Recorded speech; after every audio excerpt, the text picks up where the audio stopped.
What's up, everybody? It's Stuart Macadam here. Thanks so much for tuning into today's video. And we're going to be talking about how Facebook ads are going to be impacted by the Apple iOS 14 changes.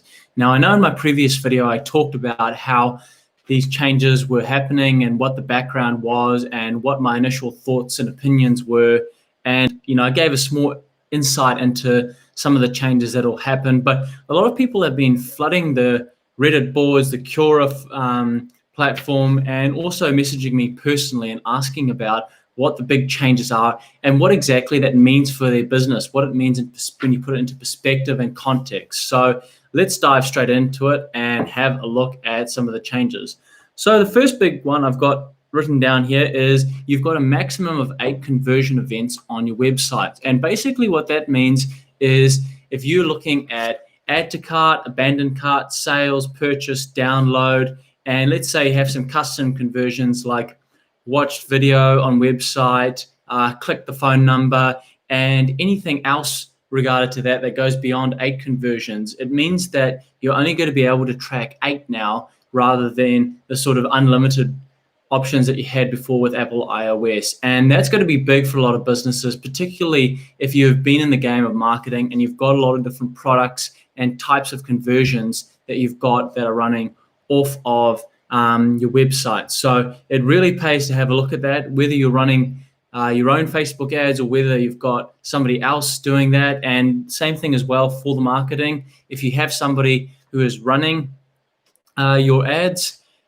make sure you get them to give you an update on what's happening. If you're running the ads yourself, well, you're going to have to start going through all of these things and get some insights into what custom conversions mean the most for you and get an idea as to how exactly this is going to affect your business. Make sure that you've got the 8 most important high converting conversion events that are running on your website, and make sure as well that these events are going to be useful in getting the most number of sales, because the iOS 14 changes are going to be big and it's going to shake a lot of things up. So this is going to be the biggest one. So make sure you get onto getting those conversion events sorted and organized first. Maximum of 8.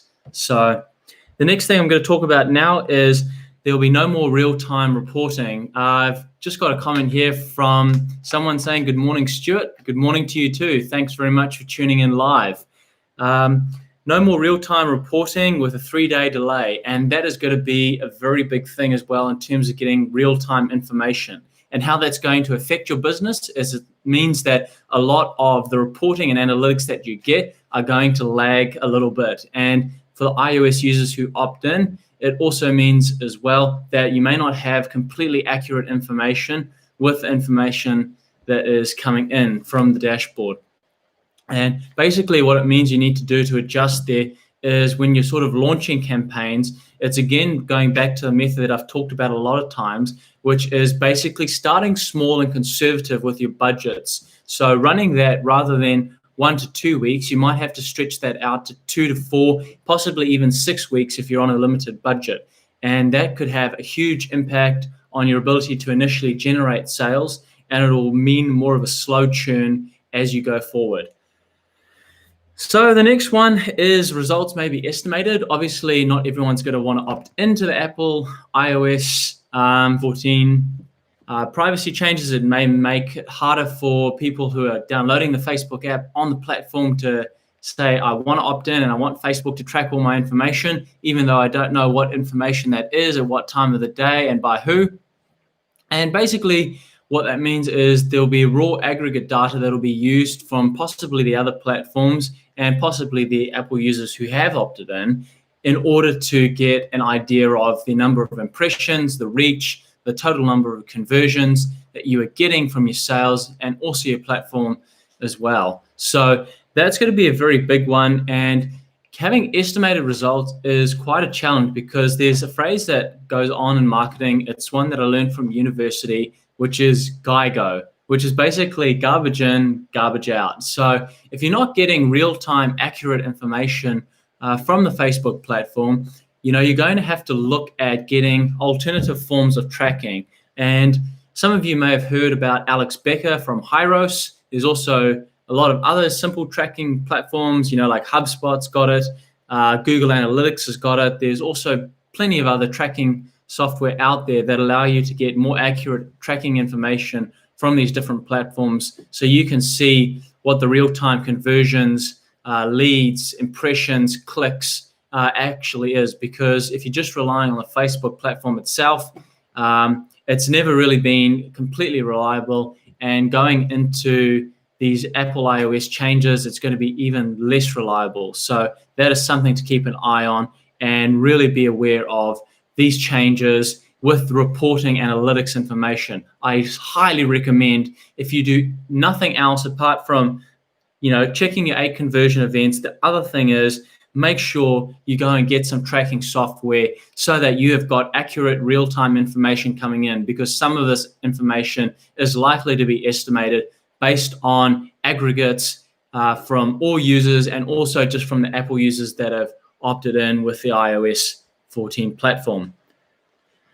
Right, and with that said, the next change that we're going to look at is the 7-day default click attribution. I'm not going to spend too much time dwelling on that. It's been pretty well covered on other platforms, and people have written in far more depth than I have. So that's just something to look out for. Next thing is, tracking being underreported and what that means. That was sort of discussed a little bit earlier on, but I want to unlock that a little bit more, because if you've got traffic that is underreported, it's important to start looking at the avenues and the platforms where you can actually get that accurate information. So there are platforms like, the sort of Samsung, the sort of Android apps, the desktop computers, and the other platforms at the moment, which are Apple products that aren't using the iOS 14, like, sort of on mobile phones, and targeting those platforms a little bit more specifically, particularly if you've got more high ticket offers and people are using, say, a laptop or a desktop computer. It might be a little bit easier to go after those people with your particular offer. So it means that, if tracking's underreported in one area, it means you simply have to adjust and go into the other areas as well and start saying to these people, okay, well, this is what we need to go after. Go into the platforms where we can get more reliable tracking information, where it's not underreported. So be aware of that.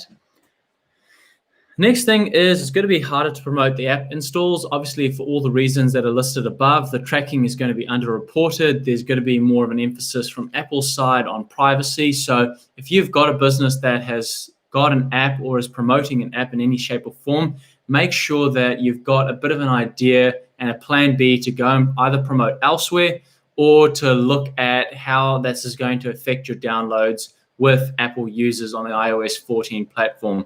I think it's best to go to the other platforms outside of just traditional Facebook ads, personally speaking, for this, and just see what happens in the next couple of months until enough time passes where either some sort of compromise has been reached, or you're able to see how exactly you can channel your efforts and your energy and your ad spend to get a good return on investment on Facebook ads. Right now might be a bit of a dangerous time, so be mindful of that. Last thing I want to talk about is that retargeting is going to be a lot harder. Obviously, if people haven't opted into the iOS 14 tracking information to get, allow Facebook to see all the information, it's going to be a lot harder to serve up retargeting ads. And there's a very good chance that at the beginning, at least, some of these ads might not be served up to anyone who's opted out of that at all. And that's going to be incredibly difficult to get more customized ads, which are going to speak to the specific needs and wants of people who are looking at the Facebook ads and being served those ads. And that is going to be one of the biggest challenges as well. And talking about it for a little bit, just to give you an example, let's say somebody is a smartphone user, and we've seen from people that use Apple iPhones, they tend to do quite a bit of online shopping on there, a lot of browsing on apps, more likely to download things that will benefit companies like Facebook, who rely on advertisers for their profits. And removing that and making retargeting harder is really going to be a monster barrier that will need to be overcome in some shape or form.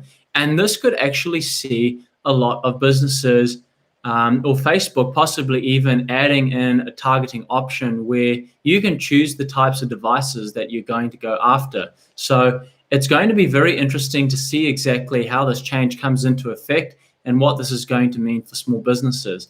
So that is the 8th point that I'm going to make. And the final one is just my thoughts right here. I would recommend looking at your entire business structure and operations with Facebook advertising. As I said before, please go and look at some accurate tracking software. Look at Alex Becker's Hyros. Look at all these other platforms that offer analytics and tracking information. There are some that cost very little. There are even a couple you can get at no cost at all.